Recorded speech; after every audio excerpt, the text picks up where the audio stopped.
In this episode, we'll be interviewing Mary Flanagan, marketing expert with over 20 years experience. Currently, she's the head of business development and marketing at Grant Thornton, where she's been for 6 years.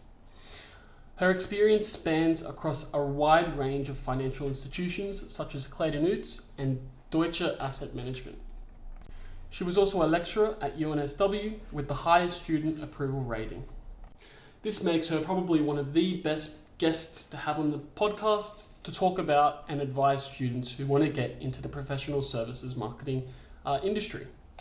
On to the episode. So welcome to the podcast, Mary. Thank you very much for joining us. Pleasure. So just the first question, taking us through your academic journey, so taking a few steps back, could you please kind of start with your choice to study, I think it was law at the University of Dublin, and then pursuing a master's in marketing. So if you could just tell us a bit more about that. Sure. I come from a family of lawyers, so it was a very natural choice for me to look at law. And to be honest, we had nowhere near as much choice as you do currently. So it was really law, science, arts, med, vet. I really enjoyed studying law. Interestingly, my favourite subjects were criminology and jurisprudence, so philosophy of law, psychology of crime. But I had a girlfriend who was studying marketing, and every time we went out, I'd chat to her about what they were talking about, and there was something about the psychology of the sales process in marketing that really attracted me. So things like, buyer behaviour and why people buy and why we get post-purchase dissonance and feel regretful after a big purchase. And she told me about the master's degree program that was happening in Manchester. And it was actually designed for people who hadn't done any business background. So it was a really unusual new course. So the people in my class, there were about 15 of us, came from geography, music, arts, law, anything but business. And they were translating other backgrounds into a marketing discipline. And do you feel like studying law before doing a master's of marketing, do you feel like that's helped you in your career? Hugely, yeah. So I've specialised in professional services. So I've largely worked in law firms, accounting firms. I've done some education, some international banking, but particularly working in law firms, being able to reference back that I had a law degree gave me a degree of credibility with lawyers that made quite a difference, particularly early on in my career when I was younger. Do you think that it's important for students who are doing marketing to, so for example, you had that kind of specialty in law. Often it's interesting to think, like, is it useful to just do marketing? Do you need that kind of specialty in one industry? Is that something that you should be looking to structure your studies behind?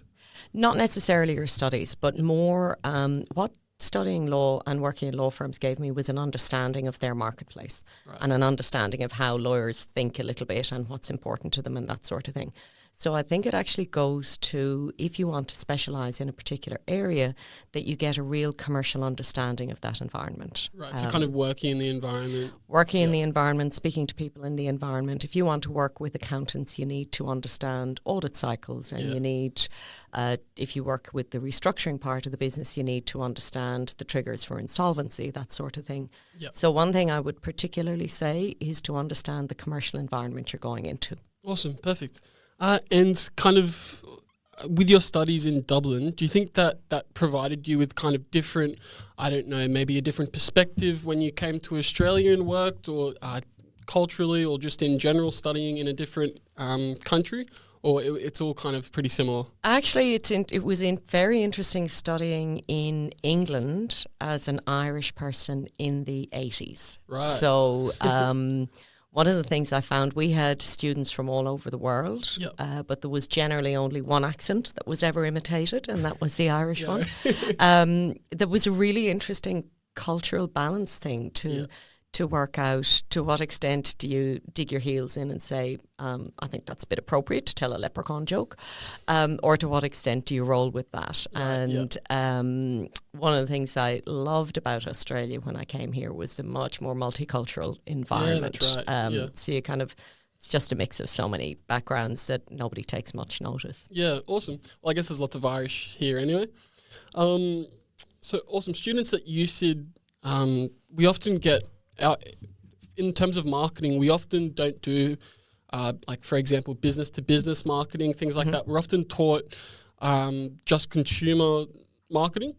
So kind of for people interested in maybe getting into professional services, what do you think are the main differences between kind of marketing in professional services and, for example, Nestle marketing Kit Kats, for example? You'll have to be very careful here because I'll nerd out now because this is my specialty area. Okay. It's what I did my master's research on, and it's what keeps me continually interested in professional services. It's the intangibility. Right. So basically, you can't touch it or feel it, and a service is created and delivered at the same moment. So if you think about, you might be a very large organisation, you have to be audited every year. It might cost you $300,000-$400,000 to be audited. What's produced is a PowerPoint. Maybe a 70-page document that's attached to an email, and that costs you $300,000. So what we have to do from a marketing perspective is to convince the customer that the value of that is there. So if you can't touch it or feel it like you can a Mercedes or a bar of chocolate, then how do we create value around it? That's right. How does the sales cycle so it's almost more sales intensive. It's very relationship intensive. Right. So you really have to develop the relationship first before you can sell the product, if you want to call it a product or service. Yep. So that's the main difference in my opinion, and professional services particularly. Still, there's a little bit starting outbound sales. We're doing it in our organisation, but largely it's the partners of a firm that will sell the service. Yep. But they're not marketers or salespeople. So we have to coach them and work with them and help them to deliver that value and to make tangible what's intangible when they're in front of the client. And that can be very challenging. So to skip forward a little bit to the 9 things that the university talks about, influencing in professional services is probably the key skill that you need to have. Yeah. So it's not so much kind of your marketing mix. It's not, there's not so much kind of promotion. It's more about talking to the right people and kind of not only shaking hands with the right people, but influencing them to demonstrate that your service provides enough value to their business. Correct, yeah. Look, all the elements of the marketing mix are still there. You need to price in a way that's suitable to your market. You need to promote it. You need to build a brand. You need to build brand credibility in the same way that you do with a tangible product. The difference is you have to bring in people very heavily. So the relationship that's there is going to be very strong. And you also have to really understand the trigger points for your customers. At what point in time are they going to need your service? Because let's face it, if you're in a pharmaceutical business, for example, you've got a tangible medical product that people are going to need at regular intervals. With services, they don't necessarily need them all the time or regularly, so you have to work out what the trigger points are. So almost kind of the customer journey and how to keep them back in. Really, really important to understand the customer journey and the decision making and your buyer profiles. Yeah, right. Awesome. So just moving on, I think something that popped up when we kind of asked students for questions was artificial intelligence and kind of how we hear a lot, for example, professionals saying that, look, I don't know what I would give an entry-level marketing student now because I just ask ChatGPT to do it. Or I just get, for example, all of your captions, all of your, anything kind of creative related is now kind of automated. So things like that. What would you say, how is the industry changing in terms of that landscape? And as what's advice that you would give students to kind of get in front of that? Look, certainly I think there are some areas of the marketing process that AI, as you say, creative areas, or, write me a caption for X, Y, Z. I think that the thing to remember about artificial intelligence is it's gathering information and is only as good as the information that's being gathered. You have to have the ability to analyze that information, make sure it's relevant to your audience, and add value to it. So I think not to be too afraid of it, but actually integrate it into your learning, integrate it into, I think businesses, we're integrating it into our business. So a good example of that is we have partners who specialize in different industry areas, for example. So if I'm going to meet a partner who's about to pitch for a very big piece of work in the food and beverage industry, I'll just say, give me the key issues in food and bev at the moment in Australia, and I'll get a quick summary of that so I can chat through that with the partner. However, what they do with that in terms of discussing it with the client or prospect, that's where the value comes in. Right. So my suggestion would be understand it, see how it's developing, and then seek to integrate it into whatever roles that you're looking for. In prof services, it's unlikely at this stage that entry-level jobs are going to be overtaken by AI for quite some time. Awesome. So, for example, maybe in terms of the way students could prove to employers that they're integrating that into their own kind of skill set, what's an example of something that a student might be able to do? Maybe using augmented reality, artificial intelligence in a project, things like that? Like, what's something that you might be able to suggest? So if you can demonstrate that you've, if there's an area of particular interest, for example, so use ChatGPT if you want to use that medium to do the background research, to do the dump of information and statistics, and then demonstrate how you've taken that and you've analysed it and you've turned it into something of value to the reader. Yep. So one of the things that I find whenever I do a quick spit out XYZ research is it's often very long-winded and it's very generalist language. You can often spot that it's generated by AI because there's always a difference, and that's where your ability to edit, to distill is really important. So you show that you can take a broad brush piece of information, work through what's going to be key to your reader, and then distill that down. So one thing that's becoming very apparent in marketing and in business is our attention spans are just reducing. I think it's actually less than the goldfish now. So what I get all the time from partners in any aspect of the work we're doing is just give me enough to be dangerous. So they want a very short email. They want an email, if they're going to read it, that's just one screen and hopefully just a couple of bullet points. Takes quite a lot of skill and quite a bit of time to distill information. Anybody can dump a whole heap of information on a page, anyone, and that's what AI can do. But your skill to bring to it is to be able to take that and turn it into a valuable message for your reader. Understand the value of what you're looking at. And then absolutely. And understand it in the commercial context that you're writing it in. Understand it in terms also of what's important to your reader.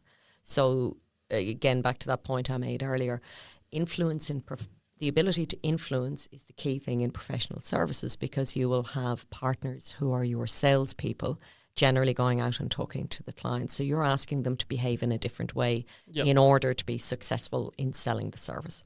Perfect. So guys, you can sleep well at night. Your job's not being taken by artificial intelligence. Awesome. So the university integrates we have the 9 graduate qualities within their learning outcomes. In your opinion, which 2 qualities do you think, and if you want, I can show you the graduate qualities. I had a read through it. Which 2 do you think are the most important for kind of a successful career in marketing, and how can students work on developing those skills so they can, Yeah. So the first one is one I've mentioned already, and that's the ability to influence.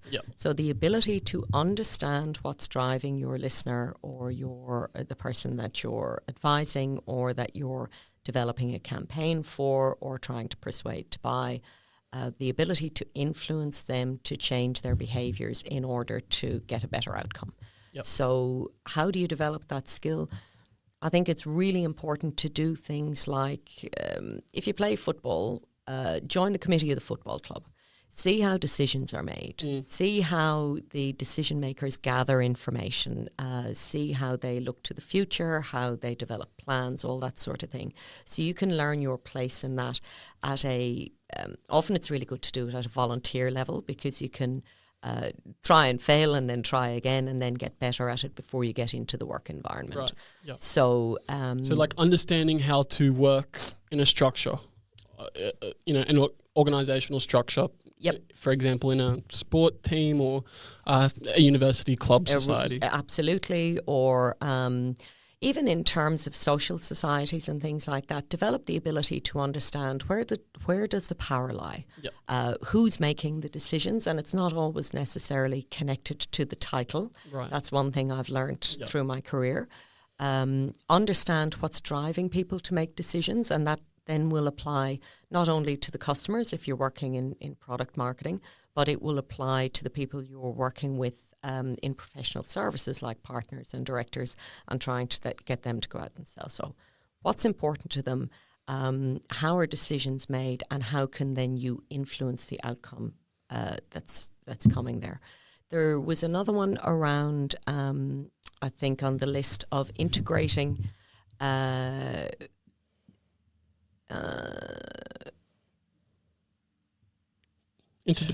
interdisciplinary effectiveness. So being able to put together and synthesize a number of different perspectives or pieces of information, or combine the commercial environment with the internal environment that you're working in, and come to an understood outcome is really, really important. How we describe that in our business is commercial acumen. So if you, as I said earlier, if you work in accounting, then you need to understand the legislative environment and the regulatory landscape, so that you are demonstrating to the people that you're working with that you understand their commercial drivers. Right. Because if you go into, let's say you get an entry-level marketing role in professional services, you can really stand out by not just knowing about how to develop a good marketing campaign, but understanding that the outcome you need for that marketing campaign is, the commercial outcome of selling more services, building a partner's practice, developing our profile in a particular industry. So understanding the commercial overlay of what you're doing is really important. Right. Can't stress that highly enough. So not only understanding what your role does, but how your role impacts the business. Exactly. Right. Exactly. Yeah. And so a recommendation that I would overlay on that is, when you get into any new role, or even if you're looking for roles, find a mentor. Find, it could be somebody that you studied with who was in third year when you were in first year.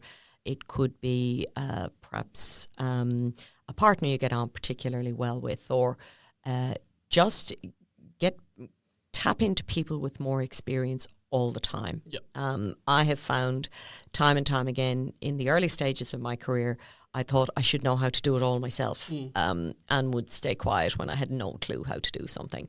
Now I'm forever asking people, how do I do this, or how can you help me do that? Everybody is happy to talk about their own skill set, and so find people who will share information with you, and just ask lots of questions. Be curious.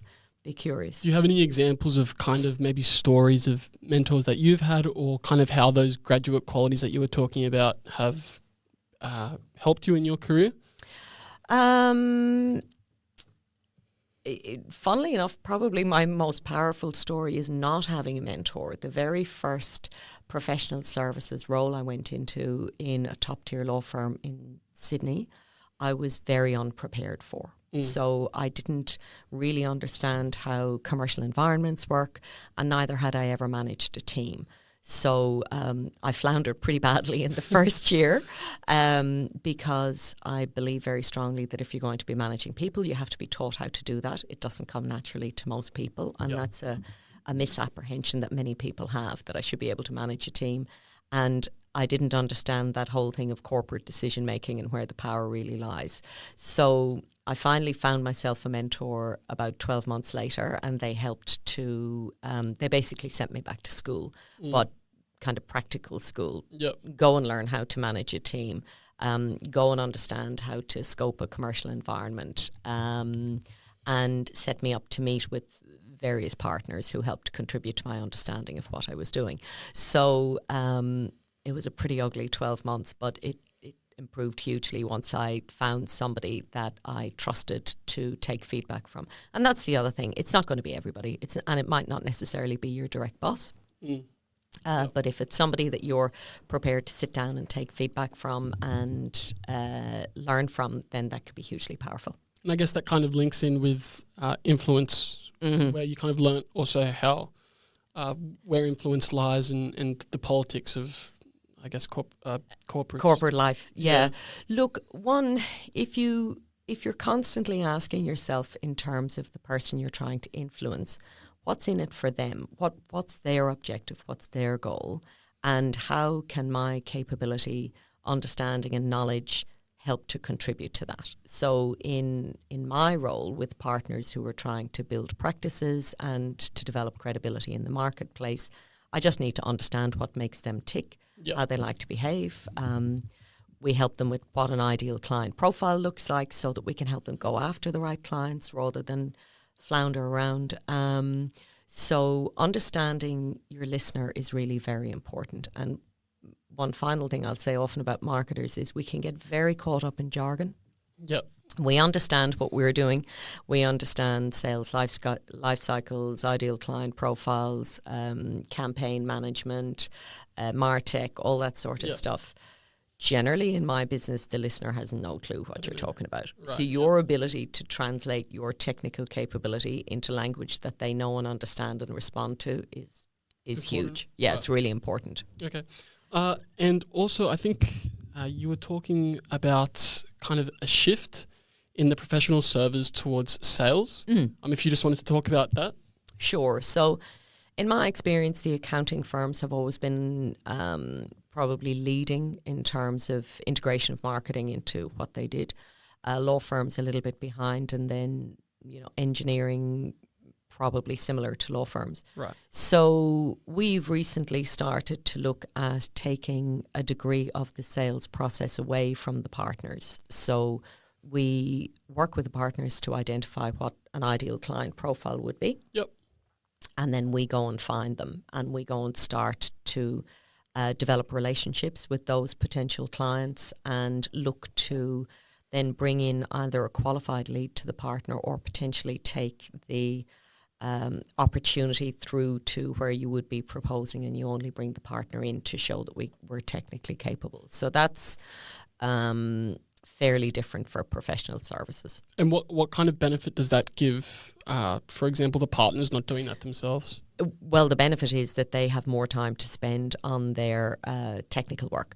So the tension that I've always had is that the business development part of what the partners do, it's not their first skill and it's not their first great love. So it's a very limited amount of time they can spend on it, which means I have to be as efficient as I can in the business development practices I get them doing. If they don't have to do much in the way of business development, as in find the client themselves, nurture the relationship, and then get to a point of proposal, then I only have to bring them in at the end to win the work effectively. So you're reducing the amount of time and largely using technology to support that buyer journey up to the point of proposal. Awesome, perfect. And just some final questions. We have some more fun questions here. I saw that one. So is it important to be good at golf in a career in professional services? I've got to say I'm glad it's not, because I'm still at a stage where I'll only play with friends and family. It would probably dent my credibility too badly if I got out in a golf course with anybody else.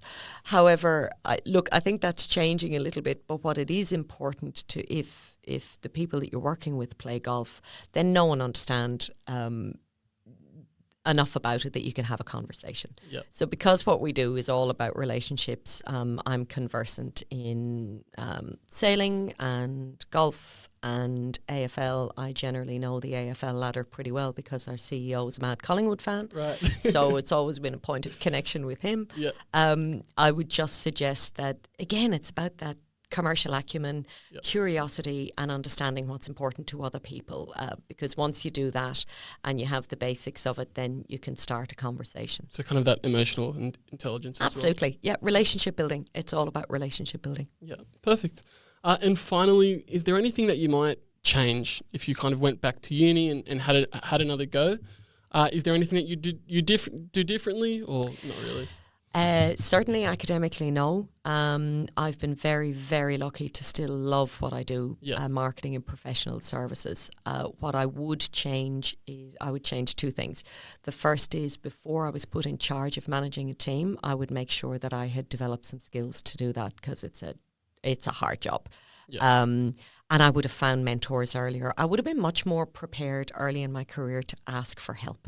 So very much grew up in that independent thing of, no, I should be able to do all this myself. But actually, you'll generally find that people will give help if you ask. Yep. So I think that would, even through university, actually, that's something that I would significantly change, be it from lecturers, tutors, other people in the class. Hey, I don't quite get this. Can you explain it to me? That's probably the main thing I'd change. But overall, I'm very pleased that I'm still here and still loving what I do. Perfect. Thank you very much for being with us, Mary. It was really beneficial, I think, to all the listeners and myself as well. So thank you very much. My pleasure. Delighted to be here. Thanks, Luke.